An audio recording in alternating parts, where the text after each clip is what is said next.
हंस के दिलड़ी ओ खसग दोवे तो सबे परवाह थी गयो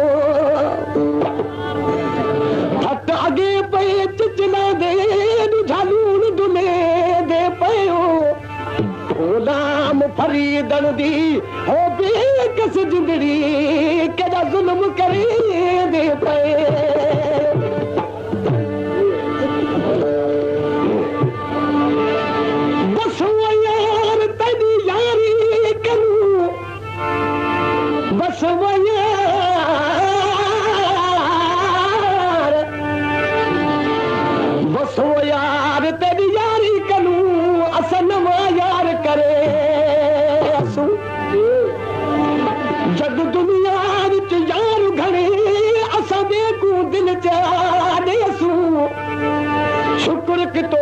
तुसा अपनी दिल आप चाहती असा लख एहसान मनेसू गुलाम फरीदा ओ कूड़े यार कनू मन सच्चा यार करे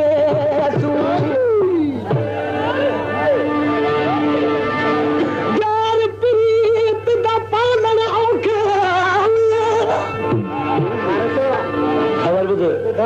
यार एरी शया जी दर्श नहीं हुंदी मना फिंडो लगे तो भजी पई फरीदन के थो प्यार प्रीत दा पालन औखा जिन शीशा हिम अटकल दा प्यार प्रीत को ओ पलेदा जेको होवे असील असुल दा बेकदरे दी यारी इवे वेदी जिवे दी दुपार दा ढलदा पीर फरीद दे दोड़े को चाता वीज बनावा गलदा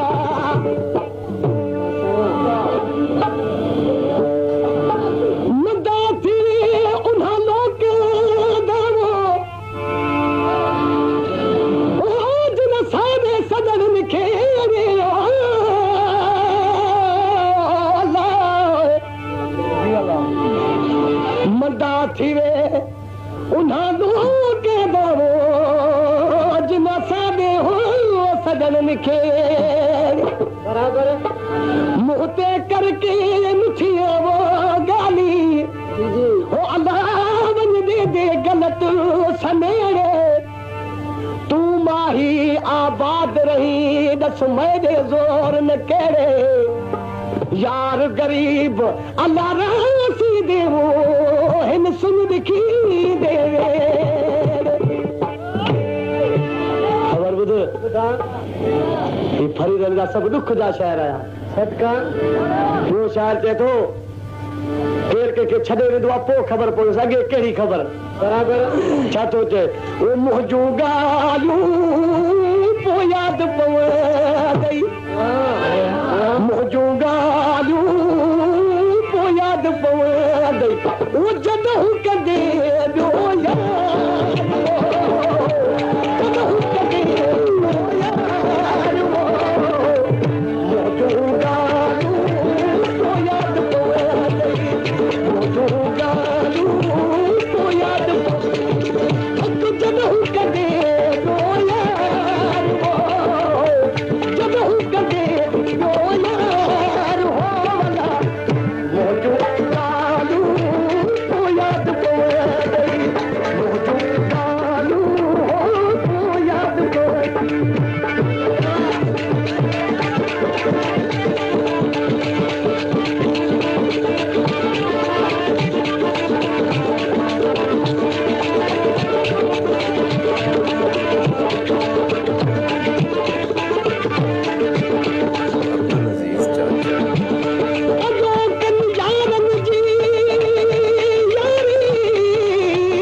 हदास खयो बिढ़ण पिया ईंदा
हाँ